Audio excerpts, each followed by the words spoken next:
문재인 정부가 향후 5년간 추진할 경제정책 방향을 발표하면서 경제 패러다임을 과거의 양적 성장에서 사람 중심의 지속 성장 경제로 전환할 것임을 공식화했습니다. 이 시간 고영권 기획재정부 1차관 모시고 자세한 얘기 나눠보도록 하겠습니다. 안녕하십니까? 네, 안녕하십니까? 자, 바쁘실 텐데 스튜디오까지 직접 나와주셨습니다. 감사합니다.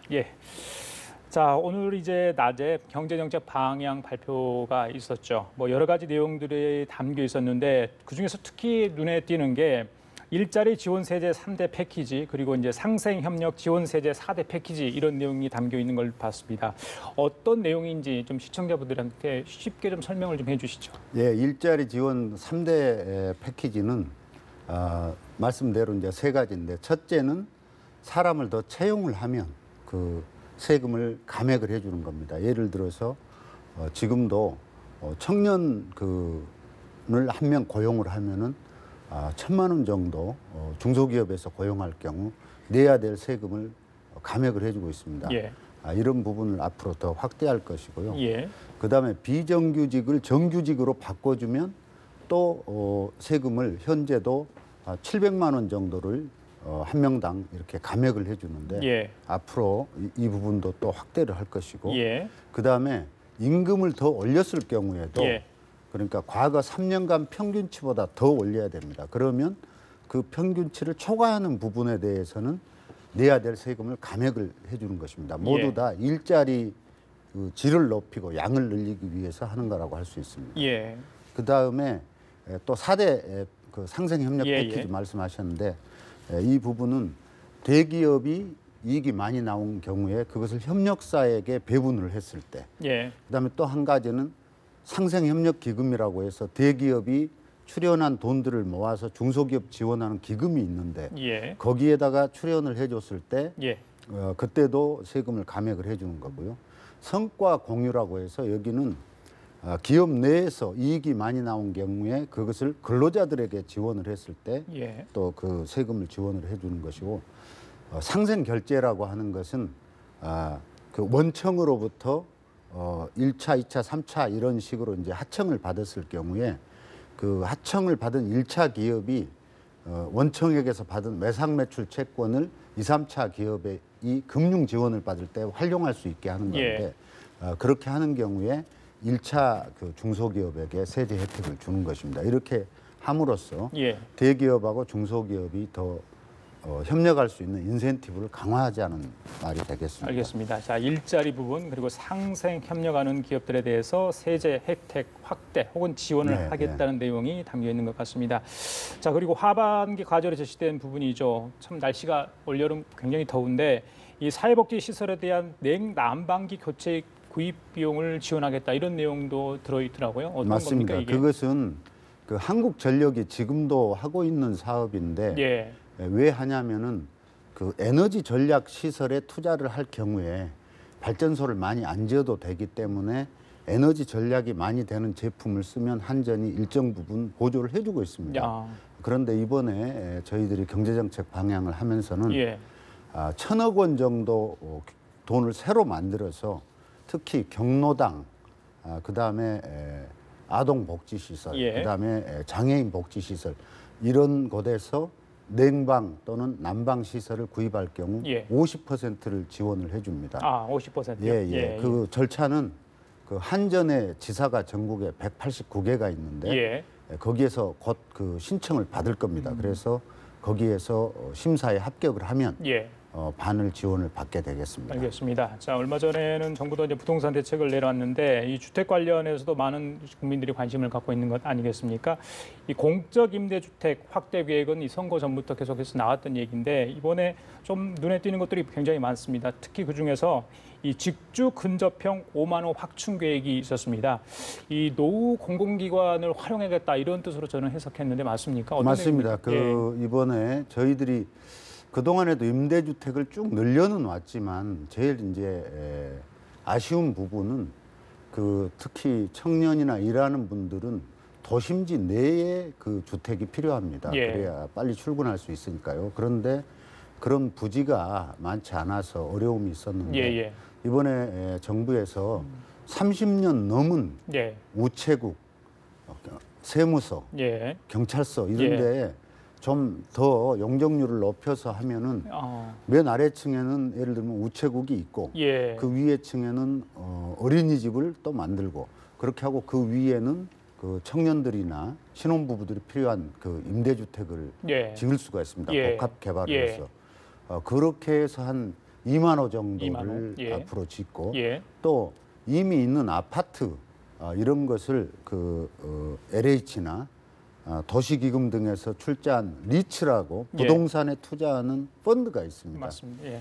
거기에서 기존의 아파트 등을 사가지고 또 2만 호 정도를 역시 도심지 내부에서 임대주택으로 공급을 하고 예. 또 하나는 그 일반 주택들이 있습니다. 노후화된 일반 주택들을 예. LH가 사서 예. 이거를 리모델링이나 재건축을 해서 만 호 이렇게 해서 다 합치면 예. 한 5만 호 정도를 아. 도심지 내에서 예. 임대주택으로 공급할 수 알겠습니다. 있습니다. 이 청년이나 신혼부부들한테는 굉장히 매력적일 수 있는 그런 주택 사업이 아닌가 네, 이런 생각을 네. 해봅니다. 자, 그리고 이제 서민들 같은 경우는 이 하우스 푸어라는 말을 과연 내가 듣고 있는가에 대해서 굉장히 불안해하는 거 아니겠습니까? 지금 가계 부채가 1,400조 원에 이르는 상황인데요. 자, 국민들 뭐 대출 받아서 갚느라고 정신이 없는 상황인 것 같습니다. 그래서 이 하우스푸어 문제를 풀기 위해서 어떤 대책들이 필요한데 이번에 나온 대책들이 어떤 거 있는지 소개를 좀 해주시죠. 예, 보다 종합적으로는 8월 달에 저희들이 가계부채 대책을 하면서 나오겠습니다만은 이번 경제정책 방향을 해서 발표된 부분은 이른바 하우스푸어라고 불리는 그 한계 차주들의 집을 그 주택기금이나 LH나 그 담보대출을 한 은행이 공동으로 출자한 리츠에서 사주는 겁니다. 사고 난 다음에 거기 지금 살고 계신 분들이 그걸 임대 방식으로 계속 사실 수 있고 그걸 이른바 그 세일 앤 리스백이라고 하는데요. 그런 방식으로 하면 그 어떤 부채 부담에서도 벗어날 수 있으면서 그다음에 계속 사실 수 있는 그런 장점이 있습니다. 그러니까 나중에 집주인이 형편이 나아지면 이게 살 수가 있다는 그런 옵션도 있습니다. 그런 거죠. 예. 알겠습니다. 자, 새 정부가 이번에 표방한 게 이 사람 중심 경제 아니겠습니까? 그래서 사람에 대한 투자를 많이 하겠다. 그 부분도 굉장히 관심 가는 사항인데 특히요, 이 저소득층 교육비 지원 강화를 내서 희망 사다리를 복원한다. 이런 내용도 담겼습니다. 이 부분에 대한 얘기도 좀 필요할 것 같습니다. 예, 부모가 가난해서 교육을 제대로 못 받아서 가난이 대물림 되는 것은 없도록 해야 되겠다는 것이고 그래서 인적 자본에 대한 그 투자를 많이 할 계획인데요. 예를 들어서 이제 말씀을 드리면 지금 그 기초생활보장자에 해당되는 분들의 경우에 여러 가지 교육 급여를 받고 있지만 좀 사각지대가 일부 있는 곳이 있습니다. 예를 들면 그 교복비라든지 뭐 수학여행을 간다든지 현장 그 체험학습 같은 거를 할 경우에는 보조가 되지 않는 그 지역들이 있습니다. 이번에 촘촘하게 해서 그런 사각지대를 다 없앨 거고요. 그다음에 가정 형편이 좀 어렵더라도 그 특별한 재능이 있는 이른바 영재야 이런 분들이 있을 수 있는데 이런 학생들은 일찍 좀 그 선별을 해서 그 캐리어 컨설팅 같은 것을 해서 자기 그 재능을 살릴 수 있도록 하고요. 그다음에 특별한 또 자격증을 그 취득하려고 할 경우에 바우처를 정부가 줘서 그걸 할 수 있도록 하고 대학생들의 그 등록금은 현재 한 그 소득 3분의 2 정도까지 지원을 반값 등록금 지원을 하고 있는데 이 부분도 점점 높여 나가서 반값 등록금이 실질적으로 실현되도록 해 나갈 계획입니다. 또 중소기업에 재직하고 계신 분들이라고 할지라도 기술이 바뀌어서 새로운 어떤 직업 능력이 필요한 경우가 있습니다.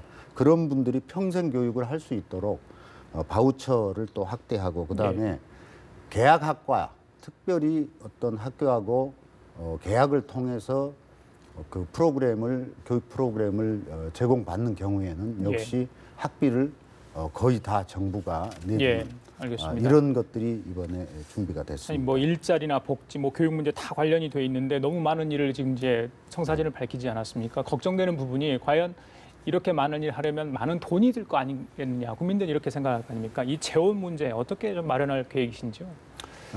그 이번에 우리가 밝힌 그 정책 방향에는 그간에는 재정 건전성 중심으로 좀 재정을 운영을 해왔는데 좀 적극적으로 하자. 우리 사회의 그 양극화라든지 예. 또 노후 빈곤이라든지 또 미래 준비가 안 된 부분 이런 부분을 계속 이 상태로 방치해서는 안 되겠다. 예. 그래서 앞으로는 그 재정 지출 증가율을 경상 성장률보다 더 높게 가겠다 이렇게 했습니다. 예. 이래서 물론 걱정들이 있으십니다만은 예. 우리나라의 그 GDP에 대한 국가 채무 비율은 40% 수준입니다. 이에 비해서 다른 나라는 한 평균 OECD 평균이 115% 정도 됩니다. 그래서 여력이 좀 물론 저희들이 조심해야 되겠지만 예. 있다고 볼 수 있고요. 또 두 번째로 지출을 조금 높게 가더라도 그 조세 수입 그리고 세외 수입 세외 수입이라고 하면 정부가 가지고 있는 공기업의 주식 배당 예. 또 국유 재산을 좀 효율적으로 활용하고 이런 부분을 통해서 그 세입 기반을 확충을 하면 예. 건전성도 유지할 수 있다 이렇게 말씀드리겠습니다. 알겠습니다. 자, 뭐 시간이 많지 않아서 마지막 하나만 더 여쭤볼게요. 이 추경으로 일자리 11만 개를 늘리겠다고 하셨는데 뭐 관련된 추경도 이제 통과를 하지 않았습니까? 네. 지금 공무원 시험을 준비하는 젊은이들 과연 연말까지 내가 채용이 될 수 있겠느냐 이런 생각을 많이 할 거 아닙니까? 가능한 네. 일입니까? 확실한 예, 좀 이야기 좀 해주십시오. 결론적으로 됩니다. 아, 그렇습니까? 예. 당초에 정부에서는 12,000명으로 늘리려고 했는데 예. 국회 심의 과정에서 75명으로 됐습니다.